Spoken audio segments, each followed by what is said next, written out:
شروع اللہ کا نام لے کر جو بڑا مہربان نہایت رحم والا ہے۔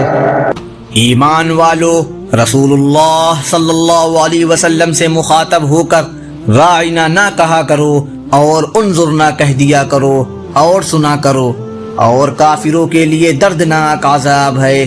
کافر لوگ خواہ اہل کتاب میں سے ہوں یا مشرکین میں سے، یہ پسند نہیں کرتے کہ تمہارے پروردگار کی طرف سے کوئی بھلائی تم پر نازل ہو، حالانکہ اللہ جس کو چاہتا ہے اپنی رحمت کے لیے مخصوص فرما لیتا ہے، اور اللہ فضل عظیم کا مالک ہے۔ ہم جب بھی کوئی آیت منسوخ کرتے ہیں یا اسے بھلا دیتے ہیں تو اس سے بہتر یا اسی جیسی آیت لے آتے ہیں۔ کیا تمہیں یہ معلوم نہیں کہ اللہ ہر چیز پر قدرت رکھتا ہے؟ کیا تمہیں یہ معلوم نہیں کہ اللہ وہ ذات ہے کہ آسمانوں اور زمین کی سلطنت تنہا اسی کی ہے، اور اللہ کے سوا نہ کوئی تمہارا رکھوالا ہے نہ مددگار؟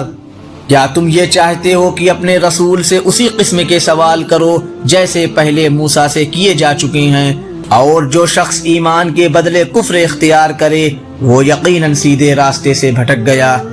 مسلمانوں، بہت سے اہل کتاب اپنے دلوں کی حسد کی بنا پر یہ چاہتے ہیں کہ تمہارے ایمان لانے کے بعد تمہیں پلٹا کر پھر کافر بنا دے، باوجود یہ کہ حق ان پر واضح ہو چکا ہے۔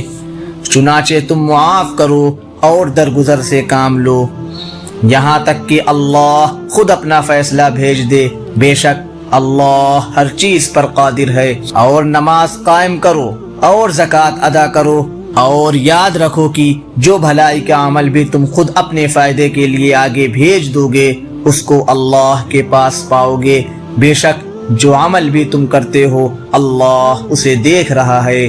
اور یہ یعنی یہودی اور عیسائی کہتے ہیں کہ جنت میں سوائے یہودیوں یا عیسائیوں کے کوئی بھی ہرگز داخل نہیں ہوگا، یہ محض ان کی آرزویں ہیں۔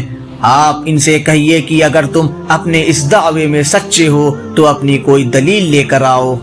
کیوں نہیں؟